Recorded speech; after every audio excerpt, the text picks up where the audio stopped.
कहानी में प्रयुक्त सभी पात्र, घटनाएं, नाम और परिस्थितियां काल्पनिक हैं। इस कहानी का किसी व्यक्ति विशेष से कोई संबंध नहीं है। कहानी का मतलब मनोरंजन से है, न कि किसी भावनाओं को ठेस पहुंचाना। अकबर बीरबल की कहानी। कहानी 7। कल, आज और कल।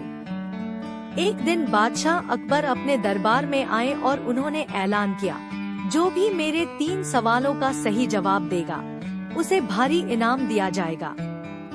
दरबार में सभी मंत्रियों और विद्वानों के कान खड़े हो गए। उन्होंने उत्सुकता से बादशाह की ओर देखा। सवाल कुछ इस तरह से थे। अकबर ने कहा, सवाल 1, ऐसा क्या है जो आज भी है और कल भी रहेगा? सवाल 2, ऐसा क्या है जो आज भी नहीं है और कल भी नहीं होगा? सवाल 3, ऐसा क्या है जो आज तो है लेकिन कल नहीं होगा? इसके साथ ही बादशाह अकबर ने शर्त रखी कि जवाबों के लिए सही मिसाल भी देनी होगी। दरबार में एक सन्नाटा सा छा गया। सभी दरबारी अपने अपने तरीके से सोचने लगे, लेकिन कोई भी इन सवालों का सही जवाब नहीं दे पा रहा था। तभी बीरबल मुस्कुराते हुए आगे बढ़े और बोले, हुजूर, आपके सवालों के जवाब मैं दे सकता हूँ, लेकिन इसके लिए आपको मेरे साथ शहर का दौरा करना होगा। तभी आपके सवाल सही ढंग से हल हो पाएंगे। बादशाह अकबर को यह विचार रोचक लगा। उन्होंने सहमति दे दी। ठीक है बीरबल, हम तुम्हारे साथ शहर का दौरा करेंगे। अगले दिन अकबर और बीरबल वेश बदलकर सूफियों का बाना पहनकर शहर की ओर निकल पड़े। वे अपने दरबारियों से अलग हटकर लोगों के बीच घूमना चाहते थे ताकि वास्तविक जीवन की झलक देख सके। कुछ ही देर में वे एक भीड़ भाड़ वाले बाजार में पहुँचे। वहाँ उन्होंने एक सेठ की दुकान में प्रवेश किया। बीरबल ने दुकानदार से कहा, हमें बच्चों की पढ़ाई के लिए एक मदरसा बनाना है, तुम हमें इसके लिए 1000 रुपए दे दो। दुकानदार पहले थोड़ा हिचकिचाया, फिर अपने मुनीम से कहा कि उन्हें 1000 रुपए दे दिए जाए। लेकिन तभी बीरबल बोला, जब मैं तुमसे रुपए लूंगा तो तुम्हारे सिर पर जूता मारूंगा और हर 1 रुपए के पीछे 1 जूता पड़ेगा। क्या तुम इसके लिए तैयार हो? यह सुनते ही दुकानदार का नौकर गुस्से से भर गया और बीरबल से भिड़ने के लिए तैयार हो गया। लेकिन दुकानदार ने अपने नौकर को शांत करते हुए कहा, मैं तैयार हूँ, लेकिन मेरी एक शर्त है। आप लोगों को मुझे यकीन दिलाना होगा कि मेरा पैसा सही काम में लगेगा। बीरबल मुस्कुराए और बिना कुछ कहे दुकान के बाहर निकल आए।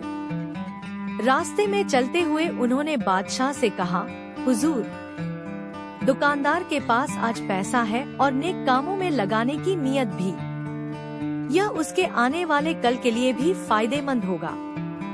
इसका मतलब यह हुआ कि जो कुछ उसके पास आज है, कल भी उसके साथ होगा। यही आपके पहले सवाल का जवाब है।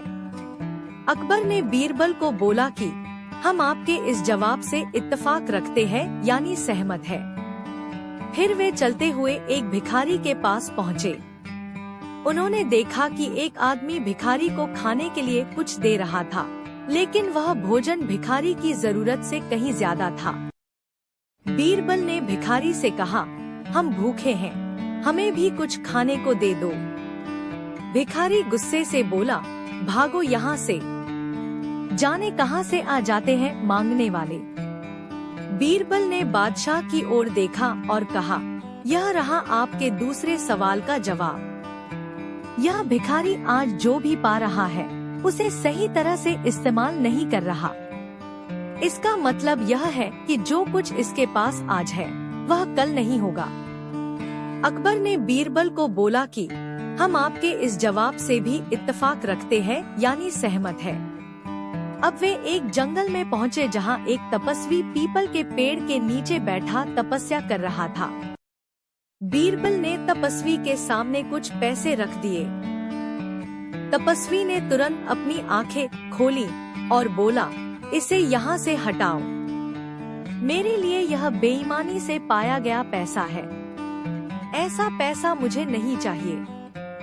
बीरबल ने बादशाह की ओर देखा और कहा, हुजूर, इस तपस्वी ने आज सभी दुनियावी सुखों को छोड़ दिया है, लेकिन कल जब इसकी कामयाबी चारों ओर फैलेगी तो लोग इसे इज्जत देंगे, इसे बहुत सहूलियतें भी मिलेंगी। इसका मतलब यह हुआ कि आज यह चीज नहीं है, लेकिन आने वाले कल में हो सकती है। यही आपके तीसरे सवाल का जवाब है। अकबर मुस्कुराए और बोले, बीरबल, तुमने तीनों सवालों के जवाब बहुत ही अनोखे ढंग से दिए हैं। अब बीरबल ने कहा, हुजूर, चौथी मिसाल आप खुद हैं। पिछले जन्म में आपने अच्छे काम किए, इसी कारण आप इस जन्म में एक महान सम्राट बने हैं। अगर आप इसी तरह न्यायप्रिय रहे तो यह कामयाबी आपको अगले जन्म में भी आपके पास रहेगी, लेकिन यदि आप राह भटक गए तो यह सब चला जाएगा। बादशाह अकबर इस जवाब को सुनकर बेहद प्रभावित हुए। उन्होंने बीरबल को गले लगाया और कहा, बीरबल, तुम्हारी बुद्धिमत्ता सच में अद्वितीय है।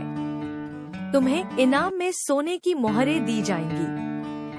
बीरबल की चतुराई और अकबर के सवालों का अनोखा हल दरबार में चर्चा का विषय बन गया। इस घटना ने सभी को यह सीख दी कि नेक कर्म करने वाले का भविष्य उज्जवल होता है। स्वार्थी इंसान सब कुछ खो सकता है और यकीन रखने वाला इंसान सच्चे सुख का अनुभव करता है। इस तरह से बीरबल ने फिर एक बार अपनी बुद्धिमत्ता का सबूत दिया और बादशाह अकबर का दिल जीत लिया।